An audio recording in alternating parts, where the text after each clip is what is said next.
Hello मेरे प्यारे दोस्तों, कैसे हैं आप? Welcome to Captain Batra classes.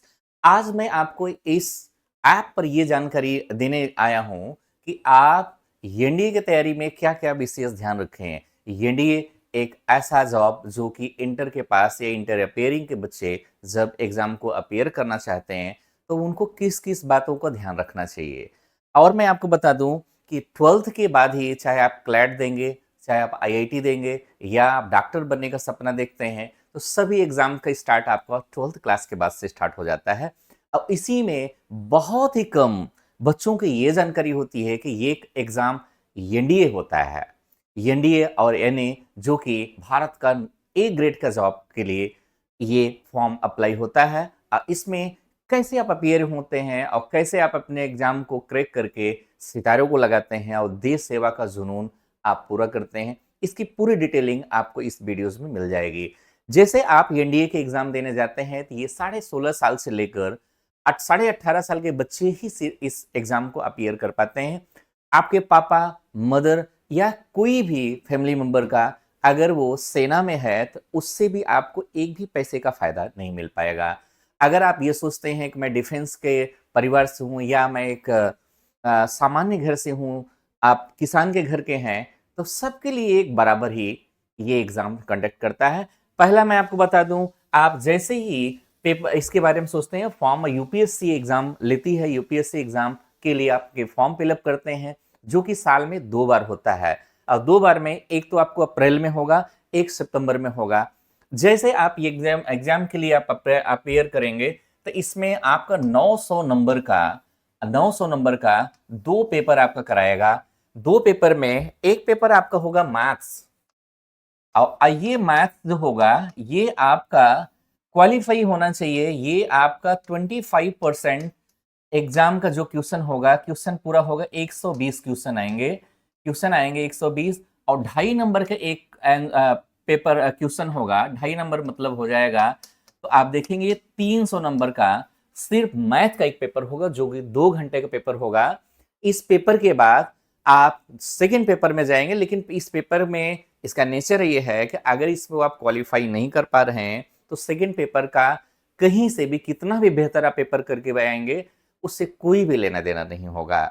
अगर आप इसमें 25% कट ऑफ पार करते हैं, इसका मतलब है कि 75 नंबर पाना आपका मस्ट होता है। अगर 75 नंबर आपने पा गए, 75 नंबर आपने पा गया, तो आपकी सेकेंड कॉपी जस्ती है। अब सेकेंड कॉपी जो होगी वो 600 मार्क्स होगा, जिसको हम लोग बोलते हैं जीएटी।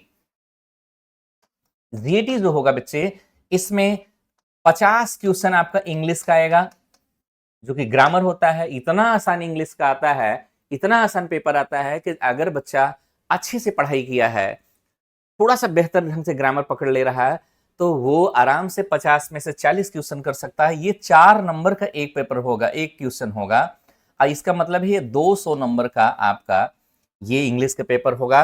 अब 50 क्वेश्चन आपका फिजिक्स, केमिस्ट्री और बायो, पीसीबी, फिजिक्स, केमिस्ट्री और बायो, ये आपसे पूछ लेता है, ये भी 4 नंबर का होगा, ये भी आपका 200 नंबर का हो जाएगा। अब 50 क्वेश्चन आपका जीके और जीएस के रूप में आ जाता है, ये भी 4 नंबर का होगा। तो बच्चे ध्यान से देखना, ये भी 200 नंबर का हो जाएगा। कुल मिला के आपको ये 900 नंबर का पेपर होगा। और 900 नंबर का पेपर आप जैसे देते हैं, इस नंबर में आपको जो मिनिमम जो कट ऑफ जा रही है, 2-4 साल से आपने देखा होगा कि ये 300 साढ़े 300 नंबर पर आपको कट ऑफ पार तो करा दे रहा है, लेकिन ये फाइनल सिलेक्शन के लिए आपको बेहतर से बेहतर नंबर पाना होगा। अगर आप अच्छा नंबर नहीं पा रहे हैं, तो आप इस एसएसबी में भी जाएंगे, वहां से भी नंबर आप अच्छा उठाएंगे, इसके बावजूद भी आपका एसएसबी फाइनल मेरिट लिस्ट में आप नहीं आ पाएंगे। तो बेहतर क्या होगा कि हमारी तैयारी बहुत अच्छे से होना चाहिए। एक बात मैं आपको और बता दूं, ये सब 11th और 12th बेस में आता है। 12th बेस का मैथ भी रहेगा, फिजिक्स, केमिस्ट्री, बायो, ये सब 12th लेवल का होता है। 11 12th लेवल का। और जीएस जो होगा, अगर आपने जीएस ठीक से पढ़ लिया, जीएस आपने देख लिया, जीएस में आप हिस्ट्री, ज्योग्राफी, पॉलिटी, इकोनॉमिक्स या करंट अफेयर भी आपको बेहतर ढंग से आना चाहिए। इसी से मिला के आपका क्वेश्चन बनता है। सबसे ज्यादा इसमें ज्योग्राफी आती है। अगर ज्योग्राफी का मैपिंग आपने अच्छे से तैयार कर लिया, तो बेहतर ढंग से आप देखेंगे कि आप पेपर को अच्छे से क्वालिफाई कर जाएंगे और अच्छा नंबर आप गेन कर पाएंगे। जीके आप अगर करंट अफेयर डेली पढ़ रहे हैं, डेली आप न्यूज़पेपर से अटैच हैं, या आप कोई एक ऐसी मैगजीन पढ़ रहे हैं जो वीकली या मंथली आ रही है, तो आप देखेंगे वहां से करंट अफेयर अच्छे से आप कर लेते हैं। 2 ही पोर्शन अगर आपका तैयार हो गया, जो जीएस का 50 क्वेश्चन है वो 25 से 30 क्वेश्चन आपका कवरेज केवल जीके और ज्योग्राफी से हो जाता है। हिस्ट्री का कुछ पोर्शन पूछता है, पॉलिटी के बहुत ही अच्छे क्वेश्चन जो वन लाइनर के हिसाब से रहता है वो पूछते, बहुत डेप्थ आपसे नहीं पूछा जाता है। और इसके बाद जैसे आप इस पेपर को क्वालिफाई करते हैं तो आपको सेकेंड फेज के लिए आपको बुलाया जाता है, और सेकेंड फेज के लिए जब आपको बुलाया जाएगा तो वहां पर आपको सेकेंड फेज पे जैसे आपको बुलाया जाएगा तो वहां पर आपको फिर से 900 नंबर का टेस्टिंग फिर से होता है। लेकिन ध्यान में रखना बच्चे, ये जो एसएसबी होगी, ये भारत में बहुत सारी ऐसी जगह हैं जहां पर ये बोर्ड बनाया गया है, जहां पर आपको बुला के आपका टेस्टिंग किया जाता है। और ये 5 दिन का प्रोसेस होता है। अब 5 दिन में आपका बहुत सारी चीज को चेकिंग करते हैं कि आपका पेशेंस कैसा है, आप कितने शब्दों को सहन शक्ति कैसी आपकी है, या एटीट्यूड कैसा है, एप्टीट्यूड कैसा है, इमोशन कैसा है, इमोशनल इंटेलिजेंस है कि नहीं है।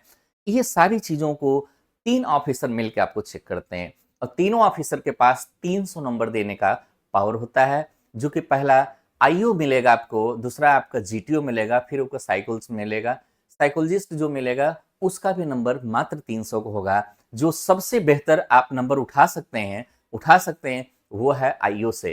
वो बहुत ही बेहतर ढंग से आपसे बातचीत करता है, और जो आपसे ज्यादा देर तक बात करेगा इसका आशा है कि आपके बारे में ज्यादा बेहतर से रीड कर पाएगा। लेकिन वो ये बात मानते हैं कि मैं छोटे से बच्चे को से बात मैं कर रहा हूं, मैं अपने लेवल के थॉट लेवल, इनकी थॉट लेवल को प्रोसेस को वो मानक नहीं बनाते हैं। वो सिर्फ ये चेक करते हैं कि आप इसमें कितने धैर्य के साथ अपने जब आपको रख पाते हैं।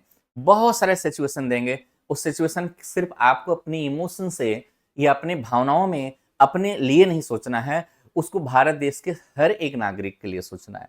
तो फिर आप उसका डिस्कशन बेहतर निकाल पाएंगे।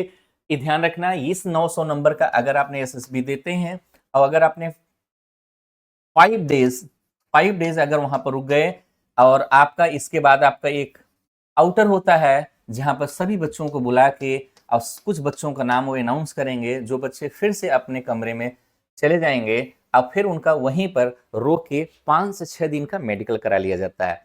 मेडिकल प्रोसेस ऐसा होता है कि आप एक एक अंग, एक एक शरीर की जो भी चेकिंग होती है, बॉडी के अंदर जितने भी पार्ट्स होते हैं वो सबको बहुत बेहतर ढंग से चेक करते हैं। इसलिए कि मान लीजिए खुदा न खास्ता कुछ गड़बड़ निकल गया और ये मर गया, तब हमारे देश के लिए क्या होगा, हमारी इतनी ट्रेनिंग का हम खर्च कौन बेयर करेगा, या आजीवन इनके घर में हमें एक पेंशन या 1 रुपया देना पड़ेगा, क्योंकि ये कमीशन का जॉब है।